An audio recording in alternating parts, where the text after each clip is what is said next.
Hello, Mr. Amrullah. This is my rebuttal video, if you like. You made a rebuttal video for my video about I think the topic that we were talking about was about semantic bleaching, especially when it comes to, I think we discussed about the expressions when you bump into someone, like strangers, especially on the street. If someone asks you or asks someone else, of course, how are you doing? How is it doing? So it's a very basic thing, and then we spent a good time discussing about it, and then he wanted me to make a video about it to review things. And then he said in the previous video that he asked ChatGPT about those stuff, and then he reckons that I was wrong about it because according to ChatGPT, it does those sort of expressions do carry some meaning and a bit of it involves a lot of exchanging information. I still believe my argument is still valid, and then if you want to know more about it, go and look up for semantic bleaching and study more about it. You can ask ChatGPT about it, and also you might be interested in looking at one of the papers that was published a long time ago about speech act realization pattern by Bloom Kulka, if I'm not mistaken. I think it was in the 70s or 80s. It's been a while, and I've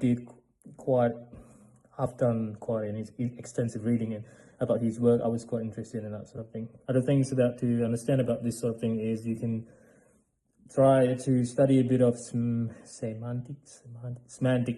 Sounds like that, isn't it? Semantic is the study of meaning. So you can go in different ways. You can go from Chomsky's about the deeper meaning and the surface meaning, or also you can go from there are so many ways to approach it. It could be speaker meaning, sentiment. But all in all, my point is, when you're learning any language, I'm new to English too. I started learning like when I was 22, 23. And you have to really interested in culture. If you like movies, for example. If you don't like movies, if you don't like anything related to the language, the speaker of the language, that's how you get such a first-hand experience, not first-hand, some sort of very valid evidence, and you can see the pattern. In my defense, all right, I asked about this matter to some of my Australian mates, especially my co-workers, about this, and then I asked them, one of my friends was very curious about this, and that.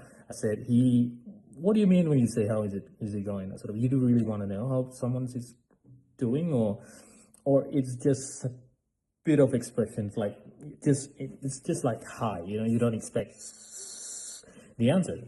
If someone is not feeling well on the street, you say, how's it going? I'm not feeling well, I got cancer, for example.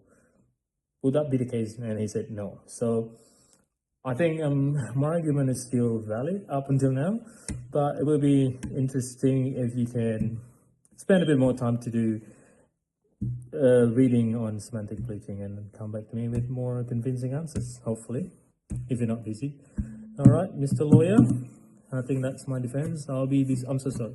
I'm quite busy lately. I'm doing 15-hour shift a day, and this week is quite packed as well. So hope we learned something. See you in the next video.